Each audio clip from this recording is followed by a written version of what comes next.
Ayan ang ano. Papakain naman tayo ng native chicken natin. Yan sila. So it's kangkong.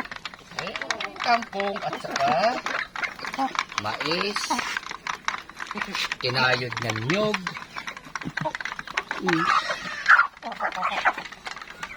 Tapos, ano yun? Wala, hindi ko nalagyan ng ano eh. Walang, supposed to be, dapat may kanin eh. Wala tayo ngayon na kanin eh. Walang tirang kanin. Kinain na namin. Yan po yung ano natin.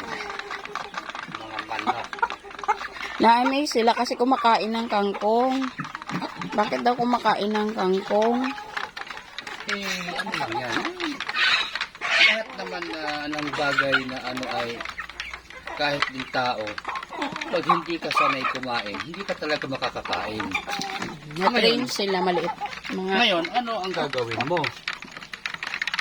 Ay unti-untiin mong pakainin sila. Hindi naman instant na kumain sila niyan eh. Mga ilang buwan mo sila bago bigyan ng dahon-dahon? Mga ano sila, 2 months onward.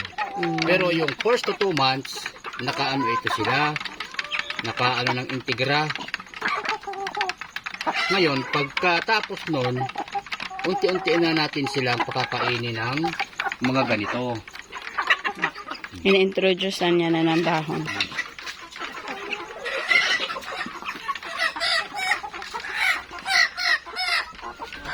O, ba't inaano ba to?